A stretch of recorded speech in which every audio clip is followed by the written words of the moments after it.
सतनाम वाहेगुरु। वाहिगुरु जी का खालसा वाहिगुरु जी की फतेह। साध संगत जी, आप जुड़ चुके हो इस ऑनलाइन गुरमत क्लास ਦੇ ਵਿੱਚ, ਜਿਸ ਵਿੱਚ ਆਪਾਂ ਸਤਿਗੁਰਾਂ ਦੀ ਦਇਆ ਸਦਕਾ ਜੋ ਭਾਈ ਗੁਰਦਾਸ ਜੀ ਦੀ 11ਵੀਂ ਵਾਰ ਹੈ, ਜਿਸ ਦਾ ਟੀਕਾ ਭਾਈ ਮਨੀ ਸਿੰਘ ਜੀ ਨੇ ਕੀਤਾ, ਜਿਸ ਨੂੰ ਸਿੱਖਾਂ ਦੀ ਭਗਤਮਾਲਾ ਕਿਹਾ ਜਾਂਦਾ ਹੈ, ਜਿਸ ਵਿੱਚ ਭਾਈ ਗੁਰਦਾਸ ਜੀ ਨੇ ਸਿੱਖਾਂ ਦੇ ਨਾਵਾਂ ਦਾ ਵਰਣਨ ਕੀਤਾ ਹੈ ਤੇ ਨਾਲ ਹੀ ਭਾਈ ਮਨੀ ਸਿੰਘ ਜੀ ਨੇ ਸਾਰੇ ਸਿੱਖਾਂ ਦੇ ਬਾਰੇ ਡਿਟੇਲ ਦਿੱਤੀ ਹੈ ਕਿ ਕਿਵੇਂ ਉਹ ਸਤਿਗੁਰਾਂ ਦੇ ਪਾਸ ਆਏ ਤੇ ਕਿਵੇਂ ਉਹਨਾਂ ਨੇ ਸਤਿਗੁਰਾਂ ਨੂੰ ਸਵਾਲ ਕੀਤੇ ਤੇ ਸਤਿਗੁਰਾਂ ਨੇ ਉਹਨਾਂ ਨੂੰ ਜਵਾਬ ਦੇ ਕੇ ਉਹਨਾਂ ਦਾ ਪਾਰ ਉਤਾਰਾ ਕੀਤਾ ਤੇ ਕਿਵੇਂ ਉਹਨਾਂ ਆਪਣਾ ਜੀਵਨ ਜਿਹੜਾ ਉਹ ਬਤੀਤ ਕੀਤਾ। ਸੋ ਉਹਨਾਂ ਸਿੱਖਾਂ ਦੇ ਬਾਰੇ ਆਪਾਂ ਵਿਚਾਰ ਚਰਚਾ ਕਰ ਰਹੇ ਹਾਂ। ਆਪ ਸਭ ਸੰਗਤ ਦਾ ਬਹੁਤ ਬਹੁਤ ਧੰਨਵਾਦ ਜੋ ਆਪ ਜੀ ਹਰ ਰੋਜ਼ ਇਸ ਵਿਸ਼ੇਸ਼ ਗੁਰਮਤਿ ਕਲਾਸ ਦੇ ਵਿੱਚ ਜੁੜ ਕੇ ਲਾਹਾ ਪ੍ਰਾਪਤ ਕਰਦੇ ਹੋ। ਸੋ ਦਾਸ ਸਭ ਤੋਂ ਪਹਿਲਾਂ ਆਪ ਜੀ ਦੇ ਸਨਮੁਖ ਜਿਸ ਪੌੜੀ ਦੀ ਆਪਾਂ ਆਰੰਭਤਾ ਕਰਨੀ ਹੈ ਉਹਨੂੰ ਸ਼ੋਅ ਕਰ ਦੇਵੇ ਤਾਂ ਕਿ ਆਪਾਂ ਵਿਸ਼ੇ ਦੇ ਨਾਲ ਜੁੜ ਸਕੀਏ। ਸਾਧ ਸੰਗਤ, ਅੱਜ ਆਪਾਂ 17ਵੀਂ ਪੌੜੀ ਦੀ ਵਿਚਾਰ ਕਰਨੀ ਹੈ, ਜਿਸ ਵਿੱਚ ਸੱਭਰਵਾਲੀਏ ਸਰਦਾਰਾਂ ਦਾ ਜ਼ਿਕਰ ਹੈ। ਸੱਭਰਵਾਲ ਜਿਹੜੀ ਇੱਕ ਖੱਤਰੀ ਗੋਤ ਦਾ ਨਾਮ ਹੈ ਤੇ ਇਹ ਜਿਹੜੇ ਸਾਰੇ ਸਿੱਖ ਹਨ ਇਹ ਇਸ ਗੋਤ ਦੇ ਨਾਲ ਸੰਬੰਧ ਰੱਖਦੇ ਹਨ, ਸੱਭਰਵਾਲ ਦੇ ਨਾਲ। ਖੱਤਰੀ ਜਾਤੀ ਦੇ ਸਨ। ਇਹਨਾਂ ਦੇ ਵਿੱਚ ਕੁਝ ਸਿੱਖ ਉਹ ਸਨ ਜਿਨ੍ਹਾਂ ਨੂੰ ਸਤਿਗੁਰੂ ਗੁਰੂ ਰਾਮਦਾਸ ਮਹਾਰਾਜ ਸੱਚੇ ਪਾਤਸ਼ਾਹ ਜੀ ਨੇ ਜਦੋਂ 52 ਤਰ੍ਹਾਂ ਦੇ ਕਾਰੀਗਰ ਲੈ ਕੇ ਚੱਕ ਰਾਮਦਾਸਪੁਰ ਸ਼੍ਰੀ ਅੰਮ੍ਰਿਤਸਰ ਵਸਾਇਆ ਤੇ ਇਹਨਾਂ ਵਿੱਚ ਕੁਝ ਸਿੱਖ ਉਹ ਸਨ ਜਿਹੜੇ ਅੰਮ੍ਰਿਤਸਰ ਆਣ ਕੇ ਵਸੇ। ਸੋ ਇਹਨਾਂ ਸੱਭਰਵਾਲੀਏ ਸਿੱਖਾਂ ਦਾ ਜਿਹੜਾ ਜ਼ਿਕਰ ਹੈ ਉਹ ਇਸ 17ਵੀਂ ਵਾਰ ਪੌੜੀ ਦੇ ਵਿੱਚ ਆਇਆ ਹੈ ਤੇ ਉਹਦੇ ਨਾਲ ਹੀ ਜਿੰਨੇ ਵੀ ਸਿੱਖ ਇਸ ਪੌੜੀ ਦੇ ਵਿੱਚ 17ਵੀਂ ਦੇ ਵਿੱਚ ਹਨ, ਇਹ ਸਾਰੇ ਧੰਨ ਗੁਰੂ ਰਾਮਦਾਸ ਸੱਚੇ ਪਾਤਸ਼ਾਹ ਜੀ ਦੇ ਨਾਲ ਸੰਬੰਧ ਰੱਖਦੇ ਹਨ। ਇਹਨਾਂ ਨੂੰ ਉਪਦੇਸ਼ ਗੁਰੂ ਰਾਮਦਾਸ ਮਹਾਰਾਜ ਨੇ ਦਿੱਤਾ ਹੈ। ਸੋ ਆਪਾਂ ਇਸ ਪੌੜੀ ਨੂੰ ਆਰੰਭ ਕਰਦੇ ਹਾਂ। ਭਾਈ ਗੁਰਦਾਸ ਜੀ ਫਰਮਾਉਂਦੇ ਆ, ਸਨਮੁਖ ਭਾਈ ਤੀਰਥਾ ਸੱਭਰਵਾਲ ਸਭੇ ਸਰਦਾਰਾ, ਪੂਰੋ ਮਾਨਿਕ ਚੰਦ ਹੈ ਬਿਸ਼ਨ ਦਾਸ ਪਰਿਵਾਰ ਸਧਾਰਾ, ਪੁਰਖ ਪਦਾਰਥ ਜਾਣੀਐ ਭਾਰੂ ਤਾਰੂ ਭਾਰੂ ਦਾਸ ਦੁਆਰਾ, ਮਹਾਪੁਰਖ ਹੈ ਮਹਾਨੰਦ ਵਿਧੀ ਚੰਦ ਬੁੱਧ ਨਿਰਮਲ ਵਿਮਲ ਵਿਚਾਰਾ, ਬ੍ਰਹਮਦਾਸ ਹੈ ਕੋਟੜਾ ਡੂੰਗਰ ਦਾਸ ਭਲੇ ਤਕਿਆਰਾ, ਦੀਪਾ ਜੇਠਾ ਤੀਰਥਾ ਸਹਿ ਸਾਰੂ ਬੂਲਾ ਸਚਿਆਰਾ, ਮਾਈਆ ਜਾਪਾ ਜਾਣੀਅਨ ਨਈਆ ਖੁੱਲਰ ਗੁਰੂ ਪਿਆਰਾ, ਤੁਲਸਾ ਵਹੁਰਾ ਜਾਣੀਐ ਗੁਰ ਉਪਦੇਸ਼ ਅਵੇਸ ਆਚਾਰਾ, ਸਤਿਗੁਰ ਸੱਚ ਸਵਾਰਨਹਾਰਾ। ਸੋ ਭਾਈ ਸਾਹਿਬ ਨੇ ਜੋ ਸਿੱਖਾਂ ਦੇ ਨਾਮ ਇਸ ਪੌੜੀ ਦੇ ਵਿੱਚ ਦਿੱਤੇ ਹਨ, ਸਭ ਤੋਂ ਪਹਿਲਾ ਹੈ ਭਾਈ ਤੀਰਥਾ ਸੱਭਰਵਾਲ ਸਭੇ ਸਰਦਾਰਾ। ਇਹ ਸਾਰੇ ਸਰਦਾਰ ਹਨ ਸੱਭਰਵਾਲ ਦੇ, ਜਿੰਨੇ ਵੀ ਸਿੱਖ ਹਨ, ਜਿਨ੍ਹਾਂ ਦੇ ਵਿੱਚ ਸਭ ਤੋਂ ਪਹਿਲਾ ਜਿਹੜਾ ਆ ਭਾਈ ਤੀਰਥਾ ਹੈ ਤੇ ਦੂਸਰੇ ਨੰਬਰ ਤੇ ਜਿਹੜਾ ਹੈ ਉਹ ਮਾਣਕ ਚੰਦ ਤੇ ਬਿਸ਼ਨ ਦਾਸ, ਤੇ ਚੌਥਾ ਜਿਹੜਾ ਹੈ ਭਾਈ ਪਦਾਰਥ, ਫਿਰ ਭਾਈ ਤਾਰੂ ਤੇ ਭਾਈ ਭਾਰੂ, ਫਿਰ ਮਹਾਨੰਦ ਵਿਧੀ ਚੰਦ ਬ੍ਰਹਮਦਾਸ ਖੋਟੜਾ ਡੂੰਗਰਦਾਸ, ਦੀਪਾ ਜੇਠਾ ਤੀਰਥਾ ਸਹਿ ਸਾਰੂ ਬੂਲਾ, ਮਾਈਆ ਜਾਪਾ ਨਈਆ ਖੁੱਲਰ ਤੁਲਸਾ ਵਹੁਰਾ। ਇਹ ਸਾਰੇ ਸਿੱਖ ਇਸ ਪੌੜੀ ਦੇ ਵਿੱਚ ਹਨ, ਜਿਨ੍ਹਾਂ ਦੀ ਆਪਾਂ ਵਿਚਾਰ ਜੋ ਭਾਈ ਮਨੀ ਸਿੰਘ ਜੀ ਨੇ ਕੀਤੀ ਹੈ ਉਹਦੇ ਅਨੁਸਾਰ ਆਪਾਂ ਜਿਹੜੀ ਵਿਚਾਰ ਹੈ ਉਹ ਕਰਨੀ ਹੈ। ਦਾਸ ਸਾਹਿਬ ਜੀ ਦੇ ਸਮਕਸ਼ ਸਮੁੱਚੀ ਵਿਚਾਰ ਰੱਖੇਗਾ। ਸੋ ਸਭ ਤੋਂ ਪਹਿਲਾ ਜਿਹੜਾ ਸਿੱਖ ਹੈ ਇਸ ਵਾਰ ਦੇ ਵਿੱਚ ਉਹ ਹੈ ਭਾਈ ਤੀਰਥਾ। ਇਹਨੇ ਭਾਈ ਤੀਰਥੇ ਨੇ ਆਣ ਕੇ ਸਤਿਗੁਰਾਂ ਦੇ ਹਜ਼ੂਰ ਅਰਦਾਸ ਕੀਤੀ ਹੈ ਕਿ ਮਹਾਰਾਜ ਸੱਚੇ ਪਾਤਸ਼ਾਹ ਮੇਰਾ ਕਿਵੇਂ ਉਧਾਰ ਹੋਵੇ। ਕਿਰਪਾ ਕਰੋ, ਮੈਨੂੰ ਦੱਸੋ ਕਿ ਮੇਰਾ ਕਿਵੇਂ ਉਧਾਰ ਹੋਵੇ, ਮੇਰਾ ਜੀਵਨ ਜਿਹੜਾ ਹੈ ਉੱਚਾ ਸੁੱਚਾ ਕਿਵੇਂ ਹੋਵੇ। ਤੇ ਸਤਿਗੁਰਾਂ ਨੇ ਬਚਨ ਕੀਤਾ ਹੈ ਕਿ ਭਾਈ ਤੀਰਥੇ ਨੂੰ ਬਚਨ ਹੋਇਆ ਕਿ ਭਾਈ ਸੱਚ ਦੇ ਸਮਾਨ ਹੋਈ ਕੋ ਹੋਰ ਕੋਈ ਧਰਮ ਨਹੀਂ ਹੈ। ਜਿਹੜਾ ਮਨੁੱਖ ਸੱਚ ਕਮਾਉਂਦਾ ਹੈ ਨਾ, ਉਹ ਸੱਚ ਜੇ ਕਮਾਵੇਗਾ ਤੇ ਸੱਚ ਤੋਂ ਵੱਡਾ ਕੋਈ ਧਰਮ ਨਹੀਂ ਹੈ। ਸੱਚ ਨੂੰ ਕਮਾ, ਸੱਚ ਬੋਲ, ਮੁੱਖੋਂ ਵੀ ਸੱਚ ਬੋਲਣਾ ਹੈ, ਫਿਰ ਹਿਰਦੇ ਵਿੱਚੋਂ ਵੀ ਸਚਿਆਰ ਹੋਣਾ ਹੈ। ਜਿਹੜਾ ਮਨੁੱਖ ਆਪਣੇ ਮੂੰਹ ਦੇ ਵਿੱਚੋਂ ਸੱਚ ਬੋਲਦਾ ਹੈ, ਹਰ ਕਾਰਜ ਸੁਚਮਤਾ ਨਾਲ ਸੱਚਾ ਰਹਿ ਕੇ ਕਰਦਾ ਹੈ, ਤੇ ਫਿਰ ਨਾਲ ਹੀ ਉਹ ਹਿਰਦੇ ਦੇ ਵਿੱਚੋਂ ਵੀ ਸਚਿਆਰਾ ਹੁੰਦਾ ਹੈ। ਹਿਰਦੇ ਦੇ ਵਿੱਚੋਂ ਵੀ ਸੱਚ ਦੇ ਧਾਰਨੀ ਹੋਣਾ, ਜ਼ੁਬਾਨ ਤੋਂ ਵੀ ਸੱਚ ਬੋਲਣਾ, ਹਿਰਦੇ ਤੋਂ ਵੀ ਜਿਹੜਾ ਹੈ ਸੱਚ ਉਹ ਕਰਨਾ ਹੈ, ਸਚਿਆਰਾ ਹੋਣਾ ਹੈ। ਤੇ ਝੂਠ ਵਰਗਾ ਸਤਿਗੁਰਾਂ ਨੇ ਕਿਹਾ ਕੋਈ ਪਾਪ ਨਹੀਂ ਹੈ ਭਾਈ ਤੀਰਥਾ। ਝੂਠ ਜਿਹੜਾ ਇਹਨੂੰ ਛੱਡਣਾ ਹੈ, ਝੂਠ ਦੇ ਨਾਲ ਆਪਣਾ ਵਾਹ ਨਹੀਂ ਪਾਉਣਾ, ਝੂਠ ਤੋਂ ਦੂਰ ਰਹਿਣਾ ਹੈ, ਝੂਠ ਨਹੀਂ ਕਮਾਉਣਾ। ਇਸੇ ਤਰ੍ਹਾਂ ਹੀ ਭਾਈ ਤੇਰਾ ਕਲਿਆਣ ਹੋਵੇਗਾ। ਇਹਨੇ ਸਤਿਗੁਰਾਂ ਦੇ ਫਿਰ ਹਜ਼ੂਰ ਰਹਿ ਕੇ ਸੇਵਾ ਕੀਤੀ ਤੇ ਆਪਣਾ ਜੀਵਨ ਜਿਹੜਾ ਸਚਿਆਰਾ ਬਣ ਕੇ ਜੀਵਿਆ। ਤੇ ਇਸ ਤਰ੍ਹਾਂ ਇਸ ਭਾਈ ਤੀਰਥੇ ਦਾ ਜਿਹੜਾ ਹੈ ਉਹ ਉਧਾਰ ਹੋਇਆ, ਭਾਈ ਤੀਰਥੇ ਦਾ ਕਲਿਆਣ ਹੋਇਆ। ਫਿਰ ਉਸ ਤੋਂ ਬਾਅਦ ਅਗਲੇ ਸਿੱਖ ਹਨ ਪੂਰੋ, ਮਾਨਕ ਚੰਦ ਤੇ ਵਿਸ਼ਨ ਦਾਸ। ਇਹ ਸਤਿਗੁਰਾਂ ਦੇ ਹਜ਼ੂਰ ਆਏ ਆ, ਭਾਈ ਪੂਰੋ, ਭਾਈ ਮਾਨਕ ਚੰਦ ਤੇ ਵਿਸ਼ਨ ਦਾਸ। ਇਹ ਤਿੰਨਾਂ ਨੇ ਆ ਕੇ ਚੌਥੀ ਪਾਤਸ਼ਾਹੀ ਗੁਰੂ ਰਾਮਦਾਸ ਮਹਾਰਾਜ ਦੇ ਹਜ਼ੂਰ ਆਣ ਕੇ ਬੇਨਤੀ ਕੀਤੀ ਹੈ ਕਿ ਪਾਤਸ਼ਾਹ ਸਾਨੂੰ ਐਸਾ ਉਪਦੇਸ਼ ਕਰੋ ਕਿ ਜਿਹਦੇ ਨਾਲ ਸਾਡਾ ਜਨਮ ਮਰਨ ਕੱਟਿਆ ਜਾਵੇ, ਸਾਡਾ ਜਨਮ ਮਰਨ ਜਿਹੜਾ ਉਹ ਕੱਟਿਆ ਜਾਵੇ, ਤੇ ਸਾਡੇ ਪਰਿਵਾਰ ਦਾ, ਸਾਡੇ ਕੁਟੁੰਬ ਦਾ ਵੀ ਉਧਾਰ ਹੋਵੇ, ਸਾਡਾ ਪਰਿਵਾਰੀ ਜੀਵਨ ਵੀ ਜਿਹੜਾ ਸਫਲ ਹੋਵੇ, ਤੇ ਸਾਡਾ ਜਿਹੜਾ ਹੈ ਉਹ ਅਧਿਆਤਮਿਕ ਜੀਵਨ ਵੀ ਸਫਲ ਹੋਵੇ। ਅਸੀਂ ਜਿਹੜਾ ਹੈ ਚੰਗੀ ਤਰ੍ਹਾਂ ਆਪਣੇ ਜੀਵਨ ਨੂੰ ਜੀਵੀਏ ਤੇ ਸਾਡਾ ਕਲਿਆਣ ਹੋਵੇ, ਸਾਨੂੰ ਉਪਦੇਸ਼ ਬਖਸ਼ਿਸ਼ ਕਰੋ। ਤੇ ਸਤਿਗੁਰਾਂ ਨੇ ਬਚਨ ਕੀਤਾ ਹੈ ਭਾਈ ਪੂਰੋ ਨੂੰ, ਮਾਨਕ ਚੰਦ ਤੇ ਵਿਸ਼ਨ ਦਾਸ ਕਿ ਭਾਈ ਤੁਸੀਂ ਤਿੰਨਾਂ ਨੇ ਗੁਰਾਂ ਦੇ ਸਿੱਖਾਂ ਦੀ ਟਹਿਲ ਸੇਵਾ ਕਰਨੀ ਹੈ, ਆਪ ਵੀ ਕਰਨੀ ਹੈ ਤੇ ਆਪਣੇ ਧੀਆਂ ਪੁੱਤਰਾਂ ਦੇ ਕੋਲੋਂ ਵੀ ਕਰਾਉਣੀ। ਜਿਹੜਾ ਗੁਰਸਿੱਖ ਤੁਹਾਡੇ ਕੋਲ ਚੱਲ ਕੇ ਆਵੇ ਉਹਦੀ ਟਹਿਲ ਸੇਵਾ ਕਰਨੀ ਹੈ, ਆਪ ਵੀ ਤੇ ਆਪਣੇ ਧੀਆਂ ਪੁੱਤਰਾਂ ਦੇ ਕੋਲੋਂ ਵੀ ਟਹਿਲ ਸੇਵਾ ਕਰਾਉਣੀ ਹੈ। ਇਸ ਤਰ੍ਹਾਂ ਜਾਣਨਾ ਹੈ ਕਿ ਜਿਵੇਂ ਅਸੀਂ ਵਾਹਿਗੁਰੂ ਦੀ ਟਹਿਲ ਸੇਵਾ ਕਰਦੇ ਹੋਈਏ, ਉਹਨਾਂ ਸਿੱਖਾਂ ਦੀ ਸੇਵਾ ਕਰਦੇ ਹਾਂ, ਤੁਸੀਂ ਇਹ ਨਹੀਂ ਜਣਾਉਣਾ ਕਿ ਅਸੀਂ ਸੇਵਾ ਕਰ ਰਹੇ ਹਾਂ। ਤੁਸੀਂ ਇਹ ਸੋਚਣਾ ਹੈ ਕਿ ਅਸੀਂ ਜਿਹੜੀ ਸੇਵਾ ਹੈ ਉਹ ਵਾਹਿਗੁਰੂ ਦੀ ਕਰ ਰਹੇ ਹਾਂ। ਇਸ ਤਰ੍ਹਾਂ ਜਾਣਨਾ। ਤੇ ਕਹਿੰਦੇ ਜਿਵੇਂ ਕੋਈ ਨੌਕਰ ਹੋਵੇ ਕਿਸੇ ਦੇ ਘੋੜੇ ਦਾ, ਤੇ ਜਦੋਂ ਮਾਲਕ ਕਵੇ ਕਿ ਭਾਈ ਇਹਨੂੰ ਮੇਰੇ ਕਿੱਲੇ ਨਾਲ ਬੰਨ੍ਹ ਦੇ, ਤੇ ਉਹ ਨੌਕਰ ਜਦੋਂ ਘੋੜੇ ਨੂੰ ਕਿੱਲੇ ਨਾਲ ਬੰਨ੍ਹ ਕੇ ਵਾਹਿਗੁਰੂ ਜਿਹੜਾ ਹੈ ਸ਼ਾਹੂਕਾਰ ਦੇ ਜਾਂ ਕਿਸੇ ਮਾਲਕ ਦੇ ਕਹੇ ਤੇ ਨੌਕਰ ਉਸ ਘੋੜੇ ਨੂੰ ਕਿੱਲੇ ਦੇ ਨਾਲ ਬੰਨ੍ਹ ਦੇਵੇ ਤੇ ਆਪ ਘਰ ਨੂੰ ਚਲਾ ਜਾਵੇ, ਤੇ ਕੀ ਹੁੰਦਾ ਹੈ ਕਿ ਉਹਨੂੰ ਫਿਰ ਫਿਕਰ ਨਹੀਂ ਰਹਿੰਦੀ ਕਿ ਘੋੜਾ ਜਿਹੜਾ ਹੈ ਉਹ ਮਾਲਕ ਦਾ, ਕਿਉਂਕਿ ਮਾਲਕ ਦੇ ਕੋਲ ਸੁਰੱਖਿਅਤ ਹੈ। ਇਸ ਕਰਕੇ ਜੇ ਤੂੰ ਆਪਣੇ ਪਰਿਵਾਰ ਦੀ ਵਾਂਗ, ਜੇ ਤੂੰ ਆਪਣੇ ਧੀਆਂ ਪੁੱਤਰਾਂ ਦੀ ਵਾਂਗ ਜਿਹੜੀ ਹੈ ਤੁਸੀਂ ਸਤਿਗੁਰੂ ਨੂੰ ਫੜਾ ਦਿਓ, ਜਿਸ ਤਰ੍ਹਾਂ ਕੋਈ ਨੌਕਰ ਘੋੜੇ ਨੂੰ ਜਿਹੜਾ ਹੈ ਉਹ ਮਾਲਕ ਦੇ ਕਿੱਲੇ ਤੇ ਬੰਨ੍ਹ ਕੇ ਬੇਫਿਕਰ ਹੋ ਜਾਂਦਾ ਹੈ, ਇਸੇ ਤਰ੍ਹਾਂ ਤੁਸੀਂ ਆਪਣੇ ਧੀਆਂ ਪੁੱਤਰਾਂ ਦੀ ਜਿਹੜੀ ਹੈ ਨਾ ਡੋਰ, ਉਹ ਗੁਰੂ ਨੂੰ ਫੜਾ ਕੇ ਤੇ ਬੇਫਿਕਰ ਹੋ ਜਾਓ। ਗੁਰੂ ਉਹਨਾਂ ਦਾ ਰਾਖਾ ਹੋਵੇਗਾ ਤੇ ਉਹਨਾਂ ਨੂੰ ਵੀ ਟਹਿਲ ਕਰਨੀ ਸਿਖਾਉਣੀ, ਤੇ ਆਪ ਵੀ ਤੁਸੀਂ ਜਿਹੜਾ ਹੈ ਨਾ ਟਹਿਲ ਕਰਨੀ, ਤੇ ਚਿੰਤਾ ਤੁਸੀਂ ਹੋਰ ਕੋਈ ਨਹੀਂ ਕਰਨੀ, ਬਸ ਉਹ ਪ੍ਰਭੂ ਦਾ ਸਿਮਰਨ ਕਰਨਾ, ਤੇ ਤੁਹਾਡਾ ਕਲਿਆਣ ਹੋਵੇਗਾ ਤੇ ਤੁਹਾਡੇ ਧੀਆਂ ਪੁੱਤਰਾਂ ਦਾ ਵੀ ਜਿਹੜਾ ਹੈ ਉਹ ਕਲਿਆਣ ਹੋਏਗਾ। ਤਾਂ ਵਾਹਿਗੁਰੂ ਨੂੰ ਫਿਰ ਸ਼ਰਮ ਆਉਂਦੀ, ਭਾਵ ਫਿਰ ਉਹ ਤੁਹਾਡੀ ਲੱਜਿਆ ਰੱਖਦਾ ਹੈ।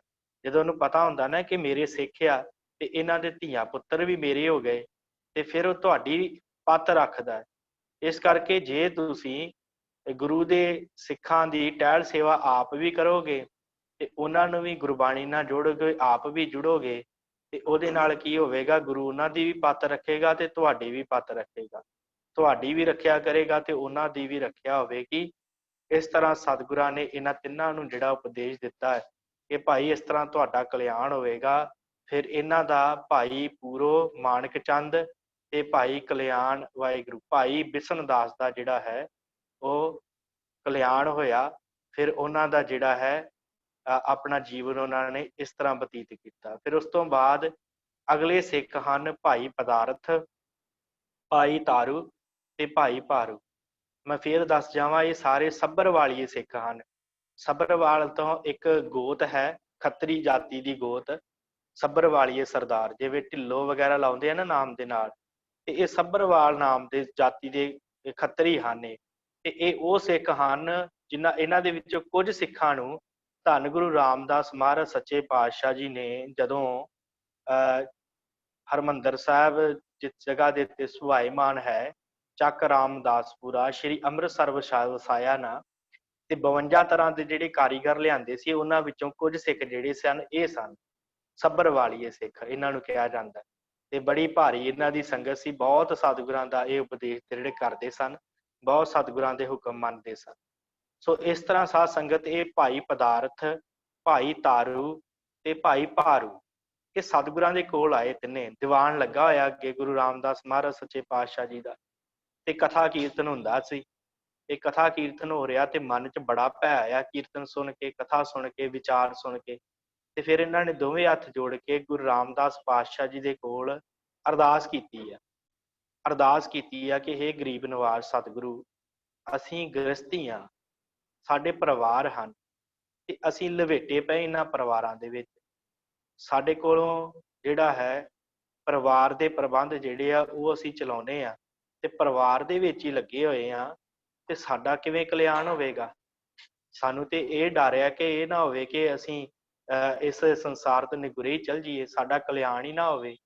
ਤੇ ਕਿਰਪਾ ਕਰੋ ਸਾਨੂੰ ਰਸਤਾ ਦੱਸੋ। ਸਾਡੇ ਕੋਲ ਤੇ ਬਾਣੀ ਵੀ ਨਹੀਂ ਪੜ੍ਹੀ ਜਾਂਦੀ, ਸ਼ਬਦ ਦੀ ਵਿਚਾਰ ਵੀ ਨਹੀਂ ਸੁਣੀ ਜਾਂਦੀ। ਅਸੀਂ ਤੇ ਅੱਜ ਆਪ ਜੀ ਦੇ ਦਰਬਾਰ 'ਚ ਆਏ ਤੇ ਸ਼ਬਦ ਵਿਚਾਰ ਸੁਣੀ ਆ, ਤੇ ਕਿਰਪਾ ਕਰੋ ਸਾਨੂੰ ਕੋਈ ਉਪਦੇਸ਼ ਬਖਸ਼ਿਸ਼ ਕਰੋ। ਸਤਿਗੁਰੂ ਗੁਰੂ ਰਾਮਦਾਸ ਮਹਾਰਾਜ ਸੱਚੇ ਪਾਤਸ਼ਾਹ ਨੇ ਬਖਸ਼ਿਸ਼ ਕੀਤੀ। ਸਤਿਗੁਰਾਂ ਨੇ ਕਿਹਾ ਕਿ ਭਾਈ ਗੁਰਬਾਣੀ ਤੇ ਜਿਹੜਾ ਕੀਰਤਨ ਹੈ ਨਾ, ਉਹਨੂੰ ਸਰਵਣ ਕਰਨਾ ਬੜਾ ਜ਼ਰੂਰੀ ਹੈ। ਸਤਿਗੁਰੂ ਕਿਉਂ? ਗੁਰੂ ਰਾਮਦਾਸ ਸੱਚੇ ਪਾਤਸ਼ਾਹ ਜੀ ਨੂੰ ਕਿਹਾ ਹੈ ਭਾਈ ਕਿਉਂ? ਤੇ ਸਤਿਗੁਰਾਂ ਨੇ ਬਖਸ਼ਿਸ਼ ਕੀਤੀ ਆ, ਸਿਰ ਸਿਰ ਰਿਜਕ ਸੰਭਾਹੇ ਠਾਕੁਰ ਕਾਹੇ ਮਨ ਭਉ ਕਰਿਆ। ਸਤਿਗੁਰਾਂ ਨੇ ਕਿਹਾ ਭਾਈ ਤੁਸੀਂ ਕਿਉਂ ਇਹਨਾਂ ਗੱਲਾਂ ਦੇ ਵਿੱਚ ਲੱਗੇ ਹੋ ਕਿ ਰਿਜਕ ਦਾ ਦਾਤਾ ਤੇ ਅਕਾਲ ਪੁਰਖ ਪਰਮਾਤਮਾ ਹੈ। ਰਿਜਕ ਤੇ ਸਾਰਿਆਂ ਦਾ ਉਸ ਪਰਮੇਸ਼ਰ ਨੇ ਪੈਦਾ ਕੀਤਾ ਹੋਇਆ ਹੈ। ਸਾਰਿਆਂ ਨੂੰ ਰਿਜਕ ਉਹਨੇ ਪੈਦਾ ਕਰਕੇ ਫਿਰ ਮਨੁੱਖਾਂ ਨੂੰ ਪੈਦਾ ਕੀਤਾ ਹੈ। ਤੇ ਤੁਸੀਂ ਜਿਹੜਾ ਕਿਉਂ ਇਹਦੀ ਚਿੰਤਾ ਕਰਦੇ ਹੋ? ਇਸ ਕਰਕੇ ਤੁਸੀਂ ਜਿੱਥੇ ਇਸ ਰਿਜਕ ਨੂੰ ਛੱਡਣਾ ਨਹੀਂ ਹੈ, ਆਪਣੀ ਕਾਰ ਵਿਹਾਰ ਤੁਸੀਂ ਕਰਦੇ ਰਹਿਣਾ ਹੈ ਤੇ ਸਿਦਕ ਦੇ ਨਾਲ ਜਿਹੜਾ ਹੈ ਨਾ ਵਾਹਿਗੁਰੂ ਵਾਹਿਗੁਰੂ ਜਪਣਾ ਤੇ ਬਾਣੀ ਪੜ੍ਹਨੀ ਹੈ, ਸਿਮਰਨ ਕਰਨਾ ਹੈ ਪੈਰ ਰਾਤ ਰਹਿੰਦੀ ਉੱਠ ਕੇ, ਤੇ ਫਿਰ ਆਪਣੇ ਕੰਮਾਂ ਵਿਹਾਰਾਂ ਦੇ ਵਿੱਚ ਲੱਗਣਾ। ਤੇ ਜੇ ਤੁਸੀਂ ਇਸ ਤਰ੍ਹਾਂ ਹੀ ਰਿਜਕ ਦੀ ਚਿੰਤਾ ਕਰਦੇ ਰਹੇ ਤੇ ਫਿਰ ਤੁਹਾਡਾ ਕਲਿਆਣ ਨਹੀਂ ਹੋਵੇਗਾ। ਤੁਸੀਂ ਰਿਜਕ ਦੀ ਚਿੰਤਾ ਛੱਡ ਦਿਓ। ਫਿਰ ਇਹਨਾਂ ਨੇ ਕੀ ਕੀਤਾ, ਆਪਣੇ ਬੱਚਿਆਂ ਨੂੰ ਸੱਦਿਆ, ਭਾਈ ਪਦਾਰਥ, ਭਾਈ ਭਾਰੂ ਤੇ ਭਾਈ ਤਾਰੂ ਨੇ। ਇਹਨਾਂ ਨੇ ਆਪਣੇ ਜਿਹੜਾ ਹੈ ਬੱਚਿਆਂ ਨੂੰ ਸੱਦਿਆ ਸਤਿਗੁਰਾਂ ਦੇ ਪਾਸ। ਉੱਥੇ ਲਿਆ ਕੇ ਇਹਨਾਂ ਨੇ ਆਪ ਵੀ ਜਿਹੜਾ ਸਤਿਗੁਰਾਂ ਦਾ ਉਪਦੇਸ਼ ਸੁਣਿਆ ਤੇ ਉਹਨਾਂ ਬੱਚਿਆਂ ਨੂੰ ਸਰਵਣ ਕਰਾਇਆ। ਤੇ ਫਿਰ ਉਹਨਾਂ ਨੇ ਕਿਹਾ ਭਾਈ ਤੁਸੀਂ ਹੁਣ ਜਾ ਕੇ ਕੰਮਾਂ ਕਾਰਾਂ ਕਰਨ ਜੋਗੇ ਹੋ ਗਏ ਹੋ, ਤੇ ਤੁਸੀਂ ਸਾਰੇ ਜਾਣੇ ਜਿਹੜੇ ਆ ਜਾ ਕੇ ਕੰਮ ਕਾਰ ਕਰੋ, ਜਾ ਕੇ ਤੁਸੀਂ ਹੁਣ ਕਾਰ ਵਿਹਾਰ ਕਰੋ, ਘਰ ਬਾਰ ਤੁਸੀਂ ਸਾਂਭੋ, ਅਸੀਂ ਹੁਣ ਸਤਿਗੁਰਾਂ ਦੇ ਹਜ਼ੂਰ ਸੇਵਾ ਕਰਾਂਗੇ। ਫਿਰ ਇਹਨਾਂ ਨੇ ਆਪਣੇ ਬੱਚਿਆਂ ਨੂੰ ਭੇਜਿਆ। ਫਿਰ ਇਹਨਾਂ ਦੇ ਜਿਹੜੇ ਬੱਚੇ ਸੀ ਉਹ ਪਰਿਵਾਰ 'ਚ ਜਾ ਕੇ ਨਾਲੇ ਕਾਰ ਵਿਹਾਰ ਕਰਦੇ, ਨਾਲੇ ਦਸਵੰਧ ਜਿਹੜਾ ਸੀ ਉਹ ਸਤਿਗੁਰਾਂ ਦੇ ਹਜ਼ੂਰ ਭੇਟਾ ਕਰਦੇ। ਇਸ ਤਰ੍ਹਾਂ ਭਾਈ ਤਾਰੂ, ਭਾਈ ਭਾਰੂ ਤੇ ਭਾਈ ਪਦਾਰਥ ਦਾ ਵੀ ਕਲਿਆਣ ਹੋਇਆ ਤੇ ਨਾਲ ਉਹਨਾਂ ਦੇ ਪਰਿਵਾਰ ਦਾ ਵੀ ਕਲਿਆਣ ਹੋਇਆ। ਤੇ ਇੱਥੇ ਰਹਿ ਕੇ ਇਹਨਾਂ ਬੜੀ ਸੇਵਾ ਕੀਤੀ, ਸਤਿਗੁਰਾਂ ਦੇ ਪੱਖਾ ਝੱਲਣ ਦੀ ਸੇਵਾ, ਫਿਰ ਲੰਗਰ 'ਚ ਸੇਵਾ। ਇਹਨਾਂ ਨੇ ਤਿੰਨਾਂ ਨੇ ਬਹੁਤ ਸੇਵਾ ਕੀਤੀ ਸਤਿਗੁਰੂ ਗੁਰੂ ਰਾਮਦਾਸ ਜੀ ਦੇ ਹਜ਼ੂਰ ਰਹਿ ਕੇ, ਤੇ ਇਸ ਤਰ੍ਹਾਂ ਇਹਨਾਂ ਦੇ ਪਰਿਵਾਰ ਦਾ ਤੇ ਆਪ ਦਾ ਵੀ ਉਧਾਰ ਹੋਇਆ। ਫਿਰ ਅਗਲੇ ਸਿੱਖ ਹਨ ਭਾਈ ਮਹਾਨੰਦ ਤੇ ਬਿਧੀ ਚੰਦ। ਇਹ ਸਤਿਗੁਰਾਂ ਦੇ ਸ਼ਰਣੀ ਆਏ ਆ ਤੇ ਆਣ ਕੇ ਸਤਿਗੁਰਾਂ ਨੂੰ ਬੇਨਤੀ ਕੀਤੀ ਹੈ ਕਿ ਪਾਤਸ਼ਾਹ ਕਿਰਪਾ ਕਰੋ, ਸਾਡਾ ਜਿਹੜਾ ਜਨਮ ਮਰਨ ਉਹ ਕੱਟੋ, ਮਿਹਰ ਕਰੋ ਸਾਡੇ ਉੱਤੇ, ਸਾਡਾ ਜਨਮ ਮਰਨ ਕੱਟ ਦਿਓ। ਤੇ ਸਤਿਗੁਰਾਂ ਨੇ ਬਚਨ ਕੀਤਾ ਹੈ ਕਿ ਭਾਈ ਆਪਣੇ ਸਰੂਪ ਦੀ ਪਛਾਣ ਕਰੋ, ਤੁਹਾਡਾ ਅਸਲੀ ਸਰੂਪ ਕੀ ਹੈ। ਤੁਸੀਂ ਸਰੀਰ ਨਹੀਂ ਹੋ, ਤੁਸੀਂ ਆਤਮਾ ਹੋ, ਆਪਣੇ ਆਤਮੇ ਦੀ ਪਛਾਣ ਕਰੋ।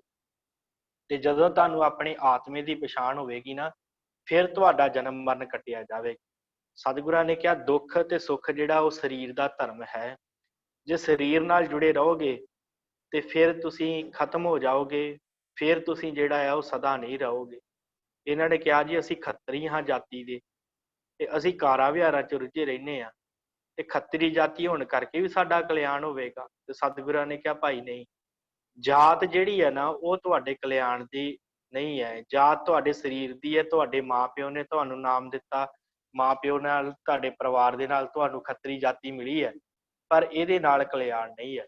ਕਲਿਆਣ ਹੈ ਜੇ ਆਤਮਾ ਨੂੰ ਪਛਾਣੋਗੇ, ਜੇ ਆਪਣੇ ਅੰਦਰਲੇ ਆਤਮੇ ਨੂੰ ਪਛਾਣੋਗੇ ਫਿਰ ਤੁਹਾਡੀ ਕਲਿਆਣ ਹੋਵੇ। ਸਤਿਗੁਰੂ ਖੁੱਲ ਕੇ ਸਮਝਾਓ। ਸਤਿਗੁਰਾਂ ਨੇ ਬਖਸ਼ਿਸ਼ ਕੀਤੀ, ਗੁਰੂ ਰਾਮਦਾਸ ਮਹਾਰਾਜ ਸੱਚੇ ਪਾਤਸ਼ਾਹ ਨੇ, ਸਤਿਗੁਰਾਂ ਨੇ ਕਿਹਾ ਕਿ ਭਾਈ ਜਿਹੜਾ ਮਨੁੱਖ ਬਸਤਰ ਪਹਿਨੇ ਤੇ ਬਸਤਰ ਪਹਿਨ ਕੇ ਉਤਾਰ ਦੇਵੇ, ਤੇ ਜੇ ਉਹ ਕਵੇ ਕਿ ਮੈਂ ਬਸਤਰ ਹਾਂ, ਮੈਂ ਕੱਪੜਾ ਹਾਂ, ਤੇ ਕੀ ਉਹਦੀ ਕਲਿਆਣ ਹੋਵੇਗੀ? ਉਹ ਕੱਪੜਾ ਉਹ ਬਣ ਜਾਂਦਾ ਹੈ ਮਨੁੱਖ? ਕਹਿੰਦੇ ਨਹੀਂ ਜੀ, ਇਹ ਤਾਂ ਨਹੀਂ ਹੋ ਸਕਦਾ। ਕੱਪੜਾ ਵੱਖਰੀ ਚੀਜ਼ ਹੈ, ਸਰੀਰ ਵੱਖਰੀ ਚੀਜ਼ ਹੈ। ਤੇ ਸਤਿਗੁਰਾਂ ਨੇ ਕਿਹਾ ਬਸ ਇਹੀ ਗੱਲ ਯਾਦ ਰੱਖਣੀ ਹੈ ਕਿ ਜਿਹੜਾ ਸਰੀਰ ਹੈ ਉਹ ਅਲੱਗ ਚੀਜ਼ ਹੈ ਤੇ ਆਤਮਾ ਜਿਹੜੀ ਉਹ ਅਲੱਗ ਚੀਜ਼ ਹੈ। ਸਾਡੀ ਆਤਮਾ ਨੇ ਇਹ ਸਰੀਰ ਧਾਰਨ ਕੀਤਾ ਤੇ ਇੱਕ ਦਿਨ ਇਸ ਸਰੀਰ ਨੂੰ ਅਸੀਂ ਛੱਡ ਜਾਣਾ ਹੈ। ਤੇ ਜਦੋਂ ਤੁਸੀਂ ਆਪਣੇ ਆਤਮੇ ਦੀ ਪਛਾਣ ਕਰ ਲਓਗੇ ਤੇ ਆਪਣੇ ਆਪ ਨੂੰ ਜਾਣੋਗੇ ਤੇ ਫਿਰ ਤੁਹਾਡਾ ਕਲਿਆਣ ਹੋਵੇਗਾ। ਤੇ ਸਤਿਗੁਰਾਂ ਨੂੰ ਇਹਨਾਂ ਕਿਹਾ ਕਿ ਪਾਤਸ਼ਾਹ ਫਿਰ ਅਸੀਂ ਆਪਣੇ ਆਤਮੇ ਦਾ ਸਰੂਪ ਕਿਵੇਂ ਪਛਾਣੀਏ, ਕਿਵੇਂ ਅਸੀਂ ਆਪੇ ਦਾ ਗਿਆਨ ਲਈਏ, ਕਿ ਸਾਡੀ ਆਤਮਾ ਦਾ ਕੀ ਗਿਆਨ ਹੈ ਉਹਦੇ ਬਾਰੇ ਸਾਨੂੰ ਬਖਸ਼ਿਸ਼ ਕਰੋ ਕਿ ਆਤਮਾ ਨੂੰ ਕਿਵੇਂ ਜਾਣੀ। ਤੇ ਸਤਿਗੁਰਾਂ ਨੇ ਕਿਹਾ ਆਪਣਾ ਸਰੂਪ ਜਾਣਨ ਵਾਸਤੇ ਅੰਮ੍ਰਿਤ ਵੇਲੇ ਉੱਠਣਾ ਹੈ ਤੇ ਉੱਠ ਕੇ ਨੇਮ ਦੇ ਨਾਲ ਕੀਰਤਨ ਸਰਵਣ ਕਰਨਾ, ਨੇਮ ਦੇ ਨਾਲ ਬਾਣੀ ਪੜ੍ਹਨੀ ਹੈ, ਸ਼ਬਦ ਨੂੰ ਪਛਾਣਨਾ ਹੈ, ਕਥਾ ਕੀਰਤਨ ਸੁਣਨਾ ਹੈ, ਤੇ ਉਹਦੇ ਨਾਲ ਜਦੋਂ ਨੇਮ ਨਿਭਾਓਗੇ ਤੇ ਤੁਹਾਡਾ ਉਧਾਰ ਹੋਵੇਗਾ, ਤੁਹਾਨੂੰ ਆਪੇ ਦਾ ਗਿਆਨ ਹੋਵੇਗਾ। ਫਿਰ ਤੁਸੀਂ ਸਰੀਰ ਨਾਲ ਟੁੱਟ ਕੇ ਆਪੇ ਨਾਲ ਜੁੜ ਜਾਵੋਗੇ। ਫਿਰ ਤੁਹਾਨੂੰ ਪਤਾ ਲੱਗ ਜਾਵੇਗਾ ਕਿ ਜਿਵੇਂ ਬਸਤਰ, ਕੱਪੜਾ ਤੇ ਸਰੀਰ ਦੇ ਵਿੱਚ ਫਰਕ ਹੁੰਦਾ ਹੈ, ਉਸੇ ਤਰ੍ਹਾਂ ਆਤਮਾ ਤੇ ਸਰੀਰ ਦੇ ਵਿੱਚ ਫਰਕ ਹੁੰਦਾ ਹੈ। ਇਹ ਤੁਹਾਨੂੰ ਫਿਰ ਪਤਾ ਲੱਗੇਗਾ ਜੇ ਤੁਸੀਂ ਨਾਮ ਦੇ ਨਾਲ ਜੁੜੋਗੇ, ਜੇ ਤੁਸੀਂ ਬਾਣੀ ਦੇ ਨਾਲ ਜੁੜੋਗੇ, ਜੇ ਤੁਸੀਂ ਸਿਮਰਨ ਦੇ ਨਾਲ ਜੁੜੋਗੇ। ਸੋ ਸਾਧ ਸੰਗਤ ਇਸ ਤਰ੍ਹਾਂ ਇਹਨਾਂ ਦਾ ਜਿਹੜਾ ਹੈ ਉਹ ਕਲਿਆਣ ਹੋਇਆ। ਅੱਗੇ ਫਿਰ ਬ੍ਰਹਮਦਾਸ, ਖੋਟੜਾ, ਡੂੰਗਰਦਾਸ, ਫਿਰ ਦੀਪਾ, ਜੈਠਾ, ਤੀਰਥਾ, ਇਹ ਸਾਰੇ ਆਏ ਆ ਸਤਿਗੁਰਾਂ ਦੇ ਪਾਸ। ਤੇ ਇਹਨਾਂ ਨੇ ਆਣ ਕੇ ਸਤਿਗੁਰਾਂ ਦੇ ਹਜ਼ੂਰ ਅਰਦਾਸ ਕੀਤੀ ਹੈ ਕਿ ਪਾਤਸ਼ਾਹ ਅਸੀਂ ਤੁਹਾਡੀ ਸ਼ਰਨੀ ਆਏ ਆ ਤੇ ਕਿਰਪਾ ਕਰੋ ਸਾਡਾ ਉਧਾਰ ਹੋਵੇ, ਸਾਡਾ ਕਲਿਆਣ ਹੋਵੇ। ਸਾਨੂੰ ਵੀ ਕੋਈ ਰਸਤਾ ਦੱਸੋ ਕਿ ਸਾਡਾ ਕਿਵੇਂ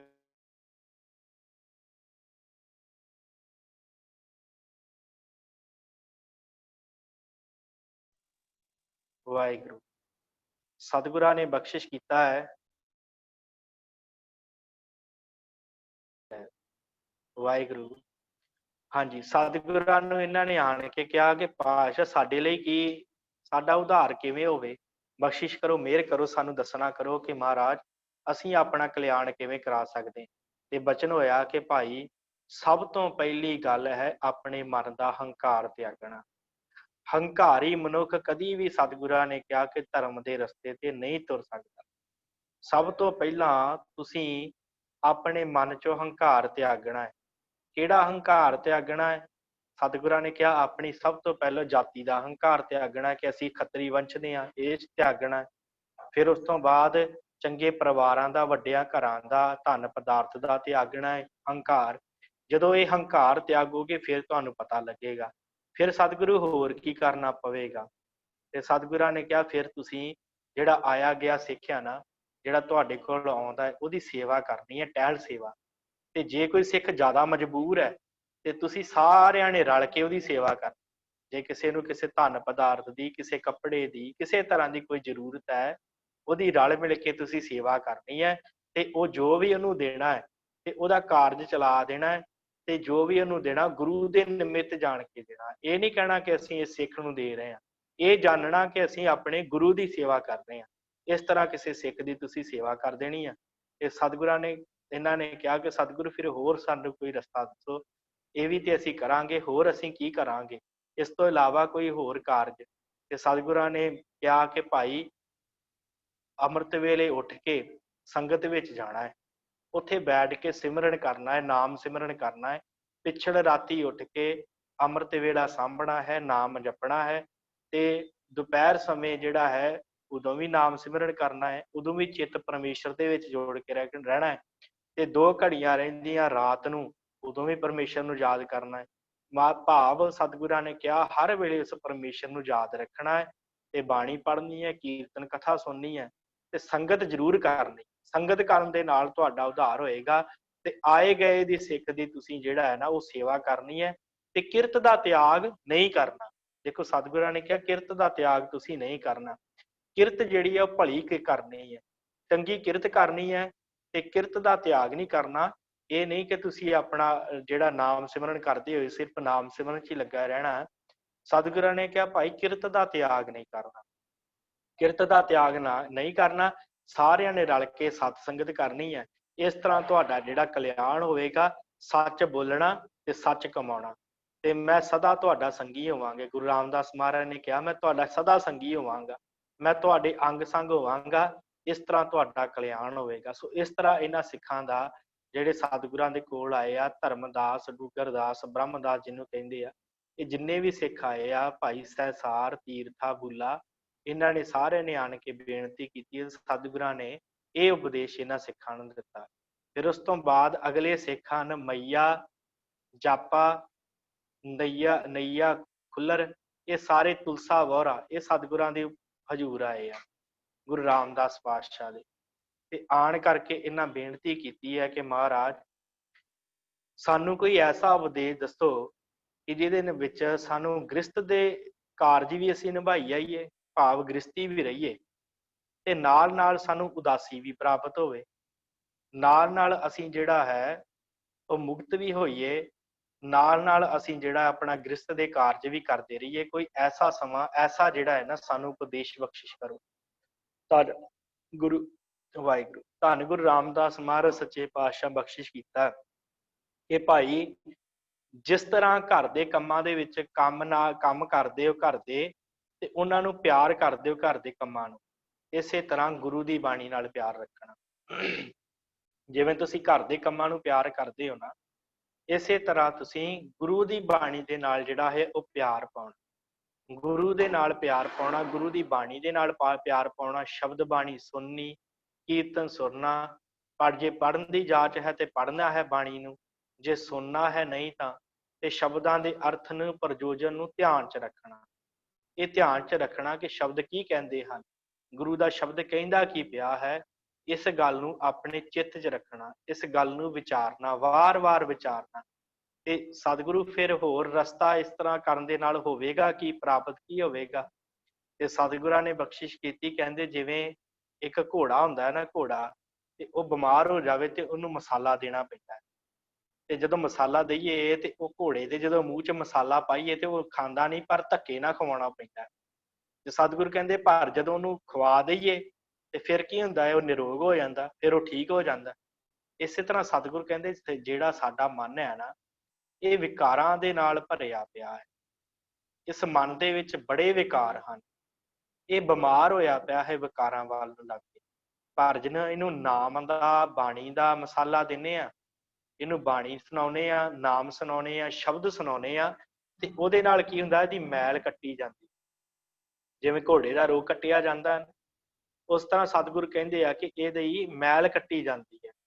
ਫਿਰ ਇਹਦੀ ਜਦੋਂ ਮੈਲ ਕੱਟੀ ਜਾਂਦੀ ਹੈ, ਫਿਰ ਸ਼ਬਦ 'ਚ ਸਦੀਵੀ ਜੁੜ ਜਾਂਦਾ ਹੈ ਮਨ, ਤੇ ਫਿਰ ਉਹਦੇ ਨਾਲ ਕੀ ਹੁੰਦਾ, ਤੁਹਾਨੂੰ ਉਦਾਸੀ ਪ੍ਰਾਪਤ ਹੋ ਜਾਊਗੀ। ਗ੍ਰਸਤ ਦੇ ਵਿੱਚ ਉਦਾਸੀ, ਜਿਵੇਂ ਗ੍ਰਸਤੀ ਬੰਦਾ ਗ੍ਰਸਤ ਕਮਾਉਂਦਾ ਹੈ ਨਾ, ਉਸੇ ਤਰ੍ਹਾਂ ਉਹ ਗ੍ਰਸਤ 'ਚ ਰਹਿ ਕੇ ਉਦਾਸ ਵੀ ਰਹਿ ਸਕਦਾ। ਇਹ ਰਸਤਾ ਹੈ ਉਹਦੇ ਵਾਸਤੇ ਨਾਮ ਜਪਣ ਦਾ, ਸਿਮਰਨ ਦਾ, ਸ਼ਬਦ ਸੁਣਨ ਦਾ, ਕੀਰਤਨ ਸੁਣਨ ਦਾ ਰਸਤਾ ਹੈ। ਨਾਲੇ ਤੇ ਉਹ ਆਪਣਾ ਕਾਰ ਵਿਹਾਰ ਵੀ ਕਰ ਸਕਦਾ ਹੈ, ਜਿਹੜਾ ਉਹਨੇ ਕਾਰ ਵਿਹਾਰ ਕਰਨਾ ਹੈ, ਦੁਨਿਆਵੀ ਕੰਮ ਧੰਦੇ ਵੀ ਕਰਨੇ ਆ, ਤੇ ਨਾਲ ਨਾਲ ਉਹਨੇ ਵਾਹਿਗੁਰੂ ਦਾ ਨਾਮ ਜਿਹੜਾ ਉਹ ਸਿਮਰਨਾ ਹੈ, ਜਪਣਾ ਹੈ। ਤੇ ਹੋਰ ਸਤਿਗੁਰਾਂ ਨੇ ਕਿਹਾ ਕਿ ਨਾਲ ਨਾਲ ਤੁਸੀਂ ਆਪਣੀ ਕਿਰਤ ਵੀ ਕਰਨੀ ਹੈ। ਜਦੋਂ ਹੱਥ ਪੈਰਾਂ ਦੇ ਨਾਲ ਕੰਮ ਕਰਦੇ ਹੋ ਨਾ, ਤੇ ਕੰਮ ਨੂੰ ਪਿਆਰ ਕਰਦੇ ਹੋ, ਉਸੇ ਤਰ੍ਹਾਂ ਜੀਵ ਦੇ ਨਾਲ ਪਰਮੇਸ਼ਰ ਦਾ ਨਾਮ ਜਪਣਾ ਹੈ, ਤੇ ਉਸ ਪਰਮੇਸ਼ਰ ਨੂੰ ਜਿਹੜਾ ਯਾਦ ਰੱਖਣਾ ਹੈ। ਜਿਵੇਂ ਹੱਥਾਂ ਦੇ ਨਾਲ ਕੰਮ ਯਾਦ ਰਹਿੰਦਾ ਨਾ, ਕੋਈ ਵੀ ਕੰਮ ਕਰਦੇ ਹੋ ਹੱਥਾਂ ਦਾ ਪਤਾ ਹੁੰਦਾ ਕਿ ਇਹ ਕੰਮ ਇਸ ਤਰ੍ਹਾਂ ਹੋਣਾ, ਤੇ ਆਪਣੇ ਆਪ ਹੱਥ ਚੱਲਦੇ ਆ। ਤੇ ਸਤਿਗੁਰੂ ਕਹਿੰਦੇ ਐਵੇਂ ਆਪਣਾ ਧਿਆਨ ਜਿਹੜਾ ਸ਼ਬਦ 'ਚ ਜੋੜ ਕੇ ਰੱਖਣਾ। ਫਿਰ ਤੁਹਾਨੂੰ ਜਿਹੜੀ ਆ ਉਹ ਗ੍ਰਸਤੀ ਦੀ ਪ੍ਰਾਪਤ, ਇਸ ਗ੍ਰਸਤੀ ਦੇ ਵਿੱਚ ਉਦਾਸੀ ਦੀ ਪ੍ਰਾਪਤੀ ਹੋਏਗੀ ਤੇ ਤੁਹਾਡਾ ਕਲਿਆਣ ਹੋਵੇਗਾ। ਤੇ ਗੁਰਬਾਣੀ ਜਿਹੜੀ ਹੈ ਸਤਿਗੁਰਾਂ ਨੇ ਕਲਯੁਗ ਦੇ ਵਿੱਚ ਜਹਾਜ਼ ਰੂਪ ਹੈ। ਜਿਹੜਾ ਗੁਰਬਾਣੀ ਪੜ੍ਹੇਗਾ ਉਹਦਾ ਕਲਿਆਣ ਹੋਵੇਗਾ। ਸੋ ਇਸ ਤਰ੍ਹਾਂ ਤੁਹਾਡਾ ਵੀ ਕਲਿਆਣ ਹੋਵੇਗਾ। ਸੋ ਇਸ ਤਰ੍ਹਾਂ ਇਹਨਾਂ ਸਿੱਖਾਂ ਦਾ ਜਿਹੜਾ ਹੈ ਉਹ ਕਲਿਆਣ ਹੋਇਆ। ਭਾਈ ਮਈਆ ਜਾਪਾ ਤੇ ਨਈਆ ਖੁਰਲ, ਤੁਲਸਾ ਵੋਹਰਾ, ਇਹਨਾਂ ਸਾਰਿਆਂ ਨੇ ਆ ਕੇ ਸਤਿਗੁਰਾਂ ਦੇ ਹਜ਼ੂਰ ਅਰਦਾਸ ਕੀਤੀ ਹੈ। ਤੇ ਇਸ ਤਰ੍ਹਾਂ ਇਹ ਸਾਰੇ ਜਿਹੜੇ ਆ ਸੱਭਰਵਾਲ ਦੇ ਸਿੱਖ ਆ ਉਹ ਸਤਿਗੁਰਾਂ ਦੇ ਹਜ਼ੂਰ ਆਣ ਕੇ ਇਹਨਾਂ ਅਰਦਾਸ ਕੀਤੀ ਹੈ ਤੇ ਸਤਿਗੁਰਾਂ ਨੇ ਜਿਹੜੀ ਆ ਇਹ ਬਖਸ਼ਿਸ਼ ਇਹਨਾਂ ਦੇ ਉੱਤੇ ਕੀਤੀ ਹੈ। ਸੋ ਆਪਾਂ ਫਿਰ ਇੱਕ ਵਾਰੀ ਪੌੜੀ ਨੂੰ ਵਿਚਾਰ ਕੇ ਫਿਰ ਸਮਾਪਤੀ ਵੱਲ ਵਧੀਏ। ਸਮਾਂ ਤੇ ਸੀ ਪਰ ਅੱਜ ਕਿਉਂਕਿ ਕੱਲ ਦੀ ਪ੍ਰੋਬਲਮ ਆ ਰਹੀ ਹੈ ਕਿ ਜੋ ਬ੍ਰੌਡਬੈਂਡ ਹੈ ਉਹਦੇ ਵਿੱਚ ਸਿਸਟਮ ਕਾਫੀ ਜਿਹੜਾ ਕੱਲ ਦਾ ਚੱਲ ਨਹੀਂ ਰਿਹਾ। ਸੋ ਇਸ ਵਾਸਤੇ ਸੰਗਤ ਪਾਸੋਂ ਮਾਫੀ ਵੀ ਚਾਹੁੰਦੇ ਆ।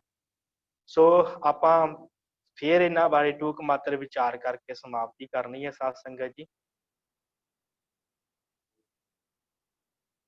ਮਨ ਸੁਖ ਭਾਈ ਤੀਰਥਾ, ਸੱਭਰਵਾਲ ਸਭੇ ਸਰਦਾਰਾ। ਇਹ ਭਾਈ ਤੀਰਥਾ ਵਾਹਿਗੁਰੂ ਕੋਈ ਸਵਾਲ ਆਇਆ ਹੈ ਭਾਈ ਸਾਹਿਬ ਵੇਖਣਾ।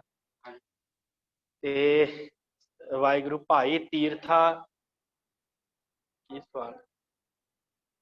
ਸੱਭਰਵਾਲ ਦਾ ਇਹ ਆਣ ਕੇ ਸਤਿਗੁਰਾਂ ਦੀ ਸ਼ਰਣੀ ਪਿਆ, ਬਚਨ ਹੋਇਆ ਕਿ ਭਾਈ ਤੂੰ ਸੱਚ ਨੂੰ ਕਮਾਉਣਾ ਹੈ। ਸੱਚ ਸਮਾਨ ਕੋਈ ਵੀ ਜਿਹੜਾ ਹੈ ਨਾ, ਕੋਈ ਸਮਾਨ ਜਿਹੜਾ ਸੱਚ ਦੇ ਸਮਾਨ ਨਹੀਂ ਹੈ।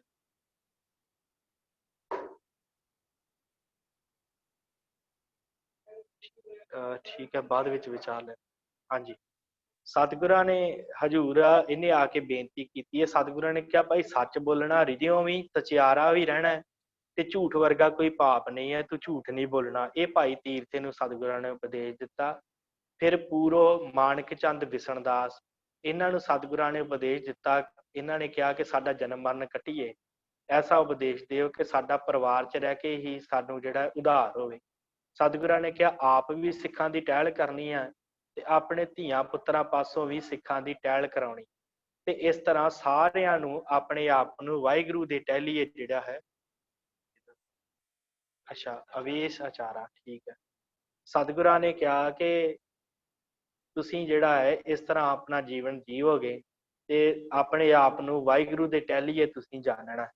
ਤੇ ਜਿਵੇਂ ਘੋੜਾ ਸਤਿਗੁਰਾਂ ਨੇ ਕਿਹਾ ਸੀ ਕਿ ਖਸਮ ਦੇ ਭਾਵ ਮਾਲਕ ਦੇ ਦਰ ਤੇ ਬੰਨ੍ਹ ਦਈਏ ਤੇ ਫਿਰ ਚਿੰਤਾ ਮੁੱਕ ਜਾਂਦੀ ਹੈ। ਇਸ ਤਰ੍ਹਾਂ ਪਰਿਵਾਰ ਨੂੰ ਜਦੋਂ ਤੁਸੀਂ ਉਸ ਪਰਮੇਸ਼ਰ ਦੇ ਦਰ ਤੇ ਹਾਜ਼ਰ ਕਰ ਦੋਗੇ, ਗੁਰੂ ਦੇ ਦਰ ਤੇ ਹਾਜ਼ਰ ਕਰ ਦੋਗੇ ਤੇ ਤੁਸੀਂ ਵੀ ਜਿਹੜਾ ਹੈ, ਤੁਸੀਂ ਵੀ ਆਪਣਾ ਜਿਹੜਾ ਤੁਹਾਡਾ ਵੀ ਕਲਿਆਣ ਹੋਵੇ, ਤੁਹਾਡਾ ਵੀ ਇਸੇ ਤਰ੍ਹਾਂ ਹੀ ਕਲਿਆਣ ਹੋਵੇਗਾ। ਫਿਰ ਭਾਈ ਪਦਾਰਥ ਤਾਰੂ ਤੇ ਭਾਰੂ, ਇਹ ਸਤਿਗੁਰਾਂ ਦੇ ਹਜ਼ੂਰ ਆਏ ਆ।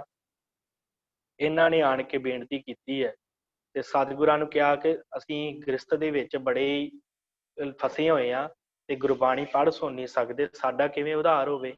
ਪਾਤਸ਼ਾਹ ਨੇ ਕਿਹਾ ਸਾਰਿਆਂ ਜੀਵਾਂ ਦਾ ਰਿਜ਼ਕ ਦਾਤਾ ਜਿਹੜਾ ਪਰਮੇਸ਼ਰ ਹੈ ਤੇ ਤੁਸੀਂ ਜਿਹੜਾ ਹੈ ਇਸ ਵੱਲ ਧਿਆਨ ਨਾ ਦਿਓ, ਪਰਮੇਸ਼ਰ ਦੀ ਬੰਦਗੀ ਕਰੋਗੇ ਤੇ ਤੁਹਾਡਾ ਕਲਿਆਣ ਹੋਵੇਗਾ।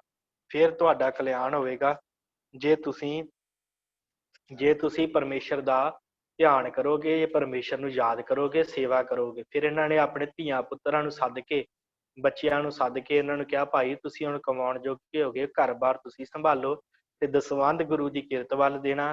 ਕਿਰਤ ਚੰਗੀ ਕਰਨੀ ਹੈ ਤੇ ਗੁਰੂ ਨੂੰ ਦਸਵੰਧ ਭੇਜਣਾ ਤੇ ਇਹਦੇ ਨਾਲ ਅਸੀਂ ਇੱਥੇ ਗੁਰੂ ਦੇ ਹਜ਼ੂਰ ਰਹਿ ਕੇ ਸੇਵਾ ਕਰਨੀ ਹੈ। ਇਹਨਾਂ ਨੇ ਦਾਸਾ ਭਾਵ ਹੋ ਕੇ ਗੁਰੂ ਦੇ ਦੁਆਰ ਦੇ ਉੱਤੇ ਸੇਵਾ ਕੀਤੀ। ਦਾਸ ਦੁਆਰਾ ਗੁਰੂ ਦੇ ਦੁਆਰੇ 'ਚ ਇਹਨਾਂ ਨੇ ਸੇਵਾ ਕੀਤੀ ਹੈ ਤੇ ਇਹਨਾਂ ਦਾ ਜਿਹੜਾ ਕਲਿਆਣ ਹੋਇਆ। ਫਿਰ ਭਾਈ ਮਹਾਂਪੁਰਖ ਹੈ ਮਹਾਨੰਦ ਤੇ ਵਿਧੀ ਚੰਦ, ਇਹ ਦੋਵੇਂ ਸਿੱਖ ਆਏ ਆ ਸਤਿਗੁਰਾਂ ਦੇ ਪਾਸ। ਇਹਨਾਂ ਨੇ ਆ ਕੇ ਬੇਨਤੀ ਕੀਤੀ ਹੈ ਕਿ ਪਾਤਸ਼ਾਹ ਸਾਡਾ ਕਿਵੇਂ ਕਲਿਆਣ ਹੋਵੇ। ਤੇ ਸਤਿਗੁਰਾਂ ਨੇ ਕਿਹਾ ਵੀ ਤੁਹਾਡਾ ਕਲਿਆਣ ਜਿਹੜਾ ਹੈ ਉਹ ਆਪੇ ਦਾ ਪਛਾਣ ਕਰੋ, ਤੁਸੀਂ ਸਰੀਰ ਨੂੰ ਨਾ ਪਛਾਣੋ। ਇਹ ਨਾ ਜਾਣੋ ਕਿ ਅਸੀਂ ਖੱਤਰੀਆਂ ਦੇ ਪੁੱਤਰ ਹਾਂ, ਇਹ ਭੁੱਲ ਜਾਓ ਕਿਉਂਕਿ ਇਹ ਤੇ ਸਰੀਰ ਦਾ ਨਾਮ ਧਰਿਆ ਹੈ ਤੁਹਾਡੇ ਮਾਤਾ ਪਿਤਾ ਨੇ। ਸਰੀਰ ਇੱਥੇ ਰਹੇਗਾ, ਸਰੀਰ ਨੇ ਨਾਲ ਨਹੀਂ ਜਾਣਾ। ਕੀਤੇ ਹੋਏ ਕਰਮ ਭੋਗੋ ਤੇ ਕਰਮ ਹੀ ਅੱਗੇ ਜਾਣਗੇ। ਇਸ ਕਰਕੇ ਜਿਵੇਂ ਸਤਿਗੁਰਾਂ ਨੇ ਕਿਹਾ ਬਸਤਰ ਪਹਿਨੀਦਾ ਹੈ, ਕੱਪੜਾ ਪਹਿਨੀਦਾ ਹੈ ਤੇ ਕੱਪੜਾ ਪਹਿਨ ਕੇ ਫਿਰ ਇਹ ਨਹੀਂ ਜਾਣੀਦਾ ਕਿ ਕੱਪੜਾ ਸਰੀਰ ਨਹੀਂ ਬਣ ਜਾਂਦਾ। ਇਸੇ ਤਰ੍ਹਾਂ ਆਤਮਾ ਸਰੀਰ ਵਿੱਚ ਹੈ ਪਰ ਇਹ ਨਹੀਂ ਜਾਣਨਾ ਕਿ ਅਸੀਂ ਸਰੀਰ ਹਾਂ।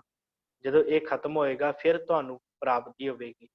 ਫਿਰ ਇਹਨਾਂ ਕਿਹਾ ਕਿ ਆਪੇ ਦਾ ਪਛਾਣ ਕਿਵੇਂ ਕਰੀਏ? ਤੇ ਗੁਰੂ ਸਾਹਿਬ ਨੇ ਕਿਹਾ ਭਾਈ ਕਥਾ ਕੀਰਤਨ ਨੇਮ ਨਾਲ ਸੁਣਨਾ ਤੇ ਤੁਹਾਨੂੰ ਆਪੇ ਦਾ ਸਰੂਪ ਪਤਾ ਲੱਗ ਜਾਵੇਗਾ। ਜਦੋਂ ਨਿਯਮ ਨਿਭਾਓਗੇ ਬਾਣੀ ਸੁਣਨ ਦਾ, ਕਥਾ ਸੁਣਨ ਦਾ, ਕੀਰਤਨ ਸੁਣਨ ਦਾ, ਤੁਹਾਡਾ ਉਧਾਰ ਹੋਵੇਗਾ। ਫਿਰ ਉਸ ਤੋਂ ਬਾਅਦ ਅਗਲੇ ਸਿੱਖ ਹਨ ਭਾਈ ਵਾਹਿਗੁਰੂ ਬ੍ਰਹਮਦਾਸ, ਜਿਨ੍ਹਾਂ ਨੂੰ ਧਰਮਦਾਸ ਵੀ ਕਿਹਾ ਜਾਂਦਾ ਹੈ।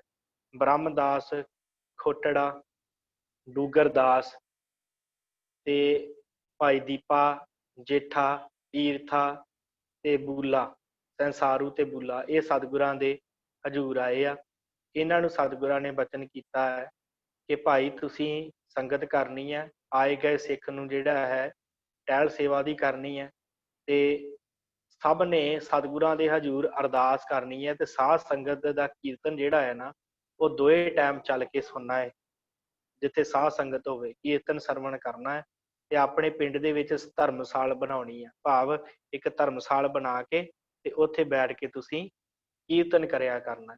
ਇਸ ਤਰ੍ਹਾਂ ਤੁਹਾਡਾ ਜਿਹੜਾ ਹੈ ਕਲਿਆਣ ਹੋਵੇਗਾ। ਪਿਛੜ ਰਾਤ ਉੱਠ ਕੇ, ਭਾਵ ਅੰਮ੍ਰਿਤ ਵੇਲੇ ਉੱਠ ਕੇ ਇਸ਼ਨਾਨ ਕਰਨਾ ਹੈ, ਵਾਹਿਗੁਰੂ ਦਾ ਨਾਮ ਸਿਮਰਨ ਕਰਨਾ ਹੈ, ਸੰਗਤ ਕਰਨੀ ਹੈ। ਫਿਰ ਉਸ ਤੋਂ ਬਾਅਦ ਤੁਸੀਂ ਜਿਹੜਾ ਹੈ ਕਥਾ ਕੀਰਤਨ ਸੁਣਨਾ ਹੈ ਤੇ ਸਾਰਾ ਦਿਨ ਪਰਮੇਸ਼ਰ ਦੇ ਚਰਨਾਂ 'ਚ ਜੁੜੇ ਰਹਿਣਾ ਤੇ ਆਪਣੀ ਕਿਰਤ ਦਾ ਤਿਆਗ ਨਹੀਂ ਕਰਨਾ। ਕਿਰਤਕਾਰ ਵੀ ਕਰਨੀ ਹੈ, ਸੱਚ ਬੋਲਣਾ ਹੈ ਤੇ ਸੱਚ ਕਮਾਉਣਾ ਹੈ।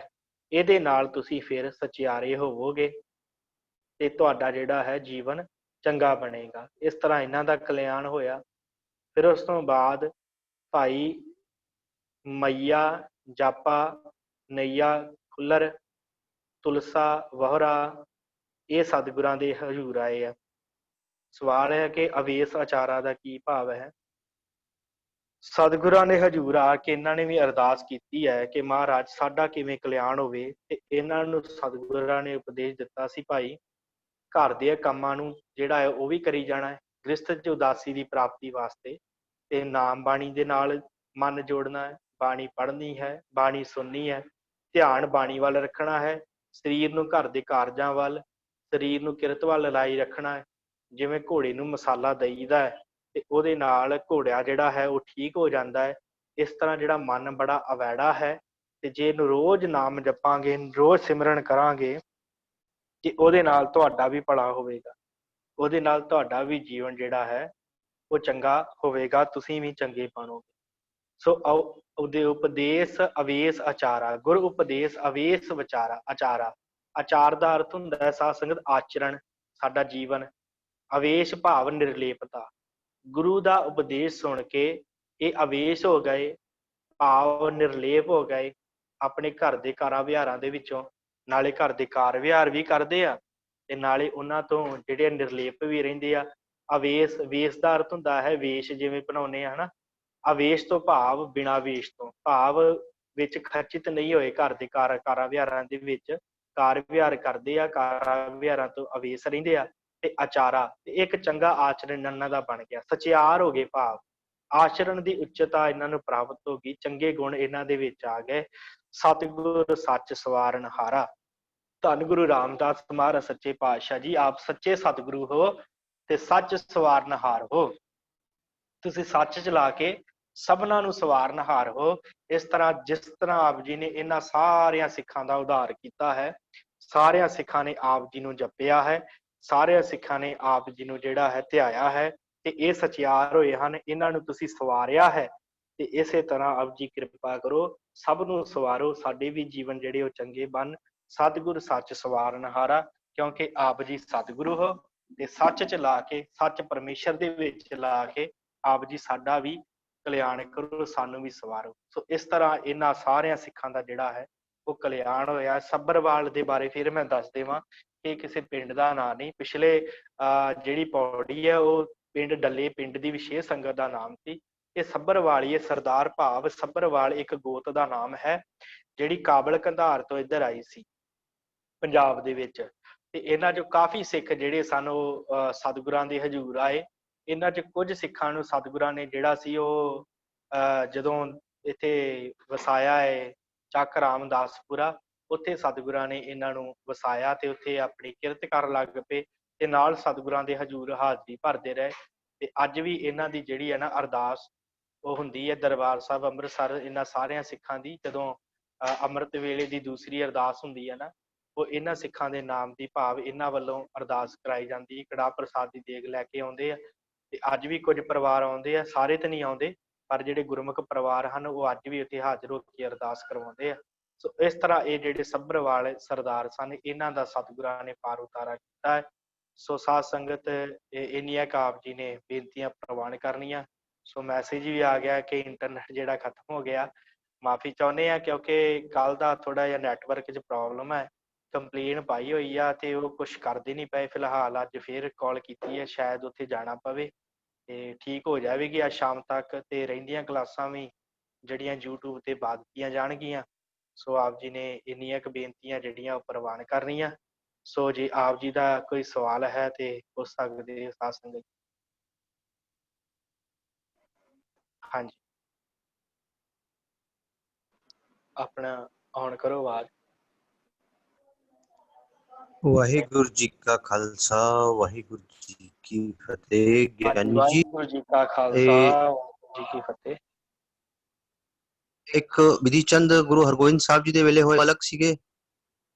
ਹਾਂਜੀ ਹਾਂਜੀ, ਵਾਹਿਗੁਰੂ ਜੀ ਉਹ ਪੰਜਵੇਂ ਪਾਤਸ਼ਾਹ ਜੀ ਦੇ ਵੇਲੇ ਆਏ ਸਨ।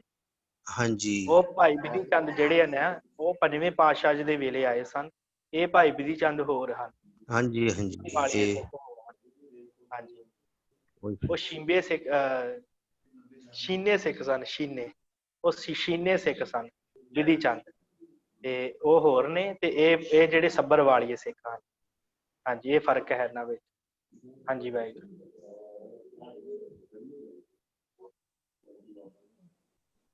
ਜੀ ਵਾਹਿਗੁਰੂ ਜੀ ਕਾ ਖਾਲਸਾ, ਵਾਹਿਗੁਰੂ ਜੀ ਕੀ ਫਤਿਹ। ਹਾਂਜੀ ਵੀਰ ਜੀ, ਪਹਿਲੋਂ ਤੁਸੀਂ ਦੱਸਿਆ ਸੀ ਕਿ ਅੱਜ ਗੁਰੂ ਗ੍ਰੰਥ ਸਾਹਿਬ ਜੀ ਦਾ ਸੰਪੂਰਨਤਾ ਦਿਵਸ ਹੈ ਤੇ ਉਹਦੇ ਬਾਰੇ ਕੁਝ ਜਾਣਕਾਰੀ ਦਿੱਤੀ ਜਾਊਗੀ, ਜੋ ਕਿ ਸ਼ਾਮ ਵੇਲੇ ਉਹ ਦਿੱਤੀ ਜਾਊਗੀ ਜਾਣਕਾਰੀ ਉਹਦੇ ਬਾਰੇ। ਬਿਲਕੁਲ ਬਿਲਕੁਲ, ਸ਼ਾਮ ਦੀ ਕਲਾਸ ਦੇ ਵਿੱਚ ਭਾਈ ਪਰਮਜੀਤ ਸਿੰਘ ਜੀ ਤੁਹਾਡੇ ਨਾਲ ਵਿਸ਼ੇਸ਼ ਤੌਰ ਤੇ ਗੁਰੂ ਸਾਹਿਬ ਦਾ ਸੰਪੂਰਨਤਾ ਦਿਵਸ ਹੈ। ਸੋ ਆਪਾਂ ਇਹ ਵਿਸ਼ੇਸ਼ ਰੱਖ ਹੀ ਲਿਆ ਹੈ ਇਸ ਤਰ੍ਹਾਂ ਹੀ ਕਿ ਸ਼ਾਮ ਦੀ ਸੰਥਿਆ ਤੋਂ ਬਾਅਦ ਆਪਾਂ ਜਿਹੜਾ ਵੀ ਪ੍ਰੋਗਰਾਮ ਹੁੰਦਾ ਹੈ, ਜਿਸ ਗੁਰਪੁਰਬ ਹੋਵੇ ਜਾਂ ਕੋਈ ਵੀ ਪੁਰਬ ਆ, ਉਹਨੂੰ ਫਿਰ ਆਪਾਂ ਵਿਚਾਰਿਆ ਕਰਾਂਗੇ। ਸੋ ਆਪਾਂ ਵਿਸ਼ੇਸ਼ ਤੌਰ ਦੇ ਉੱਤੇ ਇੱਥੇ ਜੋ ਵੀ ਹੈ ਜੰਤਰੀ ਲੈ ਆਂਦੀ ਹੈ, ਜਿਹੜਾ ਵੀ ਪੁਰਬ ਹੋਇਆ ਕਰੇਗਾ ਉਹਨੂੰ ਵਿਸ਼ੇਸ਼ ਤੌਰ ਦੇ ਉੱਤੇ ਆਪਾਂ ਸ਼ਾਮ ਦੀ ਸੰਥਿਆ ਦੀ ਕਲਾਸ ਤੋਂ ਬਾਅਦ ਵਿਚਾਰਿਆ ਕਰਾਂਗੇ। ਸੋ ਇਹ ਕਲਾਸ ਜਿਹੜੀ ਹੈ ਇਹਦੇ ਵਿੱਚ ਆਪਾਂ ਸਿਰਫ ਸਿੱਖਾਂ ਦਾ ਜ਼ਿਕਰ ਹੈ, ਫਿਰ ਉਸ ਤੋਂ ਬਾਅਦ ਆਪਾਂ ਇਤਿਹਾਸ ਦੀਆਂ ਵਿਚਾਰਾਂ ਸ਼ੁਰੂ ਕਰਨੀਆਂ। ਸੋ ਇੱਥੋਂ ਤੱਕ ਚੌਥੇ ਪਾਤਸ਼ਾਹ ਦੇ ਸਿੱਖ ਸਾਧ ਸੰਗਤ ਹੋ ਚੁੱਕੇ ਆ ਤੇ ਕੱਲ ਨੂੰ ਪੰਜਵੇਂ ਪਾਤਸ਼ਾਹ ਦੇ ਸਿੱਖ ਜਿਹੜੇ ਆ ਉਹ ਸ਼ੁਰੂ ਹੋਣੇ ਆ 18ਵੀਂ ਪੌੜੀ ਦੇ ਵਿੱਚ। ਉਹ ਆਪਾਂ ਵਿਚਾਰ ਕੱਲ ਨੂੰ ਕਰਨੀ ਹੈ। ਸੋ ਹੋਰ ਕਿਸੇ ਦੇ ਸਿੱਖ ਕਿਸੇ ਦਾ ਸਵਾਲ ਹੋਵੇ ਤਾਂ। ਹਾਂਜੀ ਹਾਂਜੀ, ਵਾਹਿਗੁਰੂ ਜੀ ਕਾ ਖਾਲਸਾ, ਵਾਹਿਗੁਰੂ ਜੀ ਕੀ ਫਤਿਹ। ਅੱਜ ਜਿਹੜਾ ਤੁਸੀਂ ਦੱਸਦੇ ਪਏ ਸੀ ਕਿ ਸੇਵਾ ਕਰਨੀ ਚਾਹੀਦੀ ਆ, ਹਾਂਜੀ ਮੈਂ ਉਸ ਬਾਰੇ ਪੁੱਛ ਰਹੀ ਸੀ ਕਿ ਟਹਿਲ ਦਾ ਅਰਥ ਕੀ ਹੁੰਦਾ ਹੈ? ਟਹਿਲ ਦਾ ਅਰਥ ਵੀ ਸੇਵਾ ਹੁੰਦੀ ਹੈ ਜੀ। ਟਹਿਲ, ਜੀ ਵਾਹਿਗੁਰੂ, ਜਿਹੜੀ ਸੇਵਾ ਮਨ ਲਾ ਕੇ ਚਿੱਤ ਲਾ ਕੇ ਗੁਰੂ ਦੀ ਕੀਤੀ ਜਾਵੇ ਨਾ, ਉਹਨੂੰ ਟਹਿਲ ਸੇਵਾ ਕਹੀ ਜਾਂਦੀ ਹੈ। ਤੇ ਜਦੋਂ ਦਰਬਾਰ ਸਾਹਿਬ ਅਰਦਾਸ ਹੁੰਦੀ ਹੈ, ਟਹਿਲੀਆਂ ਦੀ ਅਰਦਾਸ ਆਪ ਜੀ ਨੇ ਸੁਣਿਆ ਹੋਵੇਗਾ। ਤੇ ਇਹ ਉਹੀ ਅਰਦਾਸ ਹੁੰਦੀ ਹੈ ਜਿਹੜੀ ਜਿਹੜੇ ਸਿੱਖਾਂ ਨੇ ਅੰਮ੍ਰਿਤ ਵੇਲੇ ਗੁਰਦੁਆਰਾ ਸਾਹਿਬ ਹਰਿਮੰਦਰ ਸਾਹਿਬ ਦੀ ਸੇਵਾ ਕੀਤੀ ਹੁੰਦੀ ਹੈ ਨਾ, ਸਮੁੱਚੀ ਪਰਿਕਰਮਾ ਦੀ ਸੇਵਾ ਤੇ ਅੰਦਰ ਦਰਬਾਰ ਸਾਹਿਬ ਧੋਣ ਦੀ ਸੇਵਾ ਕੀਤੀ ਹੁੰਦੀ ਹੈ, ਉਹਨਾਂ ਸਿੱਖਾਂ ਦੀ ਅਰਦਾਸ ਵਿਸ਼ੇਸ਼ ਤੌਰ ਤੇ ਹੁੰਦੀ ਹੈ। ਉੱਥੇ ਕਿਹਾ ਜਾਂਦਾ ਹੈ ਟਹਿਲੀਆਂ ਦੀ ਅਰਦਾਸ, ਜਿਹੜੇ ਟਹਿਲ ਸੇਵਾ ਕਰਦੇ ਉਹਨਾਂ ਦੀ ਅਰਦਾਸ, ਜਿਹੜੀ ਮਨ ਤੋਂ ਪੂਰੇ ਇਕਾਗਰਤਾ ਦੇ ਨਾਲ ਗੁਰੂ ਗੁਰੂ ਜਪ ਕੇ ਸੇਵਾ ਕੀਤੀ ਜਾਂਦੀ ਹੈ, ਉਹਨੂੰ ਟਹਿਲ ਸੇਵਾ ਕਹੀ ਜਾਂਦੀ। ਠੀਕ ਹੈ ਵਾਹਿਗੁਰੂ। ਹਾਂਜੀ